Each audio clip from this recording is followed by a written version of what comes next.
கதை கேளு ரெண்டாவது கதை வேதாந்தா தத்துவத்தை புரிஞ்சுக்கிறது கதை மூலமாக. ஃபஸ்ட்டு கதை அந்த வண்ணானோட கதை, அதை பார்த்தோம். ரெண்டாவது கதை ஜனக மகாராஜா தூக்கத்தில் சொப்னம் காண்றார். அவரை அவரோட பக்கத்து நாட்டுக்காரன் ராஜா அவர் மேலே படையெடுத்து அவரை வென்று அவரை நாடு கடத்தி விடுகிறான். அவர் நாடு கடத்துறதுக்கு முன்னால் அவர் பக்கத்து வீட்டில் அவருக்கு சாப்பாடு கீப்பாடெல்லாம் ஒருத்தரும் ஒன்றும் சப்போர்ட் பண்ணக்கூடாதுன்ட்டான். ஸோ அவருக்கு சாப்பாடு கூட கொடுக்கறதுக்கு பயப்படுறாங்க. ஏன்னா அந்த புது ராஜா அவங்களுக்கு தண்டனை கொடுத்துருவான்னு. இவர் உடனே நான் அங்கே போகிறார், ஒன்றும் சாப்பாடே கிடைக்கல. கடைசியில் ஒரு சத்திரத்துக்கு போகிறார், அங்கே எல்லாம் க்யூவாக இருக்குது சாப்பாடுக்கு. இவரும் வரிசையில் நிற்கிறார், கையில் ஒரு பெக்கிங் பவுல் வச்சுட்டு. அவரோட டேர்ன் வரும்போது கரெக்டாக சாப்பாடு காலியாகிடுது.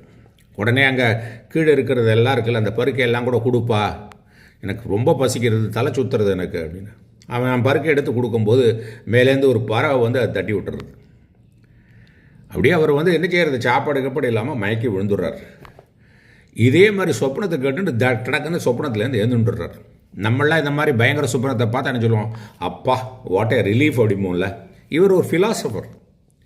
ஸோ இவர் கேட்க ஆரம்பிச்சிட்டார் தன்னைத்தானே, நான் அந்த முன்னால் பார்த்தது சத்தியமா, அது நான் இப்போ இருக்கிறது சத்தியமா, அது சத்தியமா இது சத்தியமா, அது சத்தியமா இது சத்தியமா, எது உண்மையா, அது உண்மையா இது உண்மையான்னு.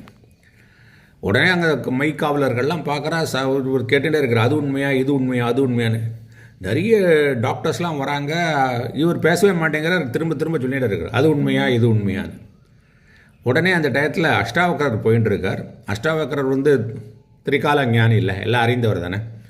அவர் புரிஞ்சுட்டார். இப்போது உடனே கேட்குறார் ராஜாட்ட, நீ சொப்னத்தில் பார்த்தியே அது இப்போ இருக்கான்னு கேட்குறாரு. இல்லை. நீ இப்போ இருக்கிற சிச்சுவேஷனில் சொப்னத்தில் பார்த்தியா கேட்குற, இல்லை. அப்போ ரெண்டும் இல்லை தானே. அப்போ எது இருக்குது, அவேர்னஸ் தானே. எதில் நீ அப்போவும் இருந்தையோ இப்போவும் இருந்தையோ, எது அவேர்னஸ், உன்னோட அவேர்னஸ் தான் ரெண்டு இடத்துலையும் இருந்தது. ஸோ த அவேர்னஸ் தான் உண்மை, நீ தான் அந்த அவேர்னஸ், தத்துவமசி அப்படின்னு சொல்கிறார். ஸோ நம்ம என்ன பண்ணுறோம், நம்ம வேக்கிங் ஸ்டேட்டில் என்ன பண்ணுறோமோ அதுதான் நாம் அப்படி நினைக்கிறோம். ஆனால் வேக்கிங் ஸ்டேட்டில் என்ன பண்ணுறோமோ அது ட்ரீம் ஸ்டேட்டில் இருக்கா? இந்த வேக்கிங் உலகம் ட்ரீம் உலகத்தில் இருக்கா? ட்ரீமில் நம்ம பறக்கிறோம், என்னெல்லாம் பண்ணுறோம். அதே மாதிரி ட்ரீமில் இருக்கிறதும் வேக்கிங்கில் இருக்கிறதும் டீப் ஸ்லீப்பில் இருக்கா? இல்லை. ஸோ இது நிரந்தரமற்றமாக இருக்குது. ஆனால் இந்த dream state, waking state, deep sleep எல்லாம் என்னோடய அவேர்னஸில் தானே அப்பியர் ஆகி டிஸப்பியர் ஆகிட்டே இருக்குது.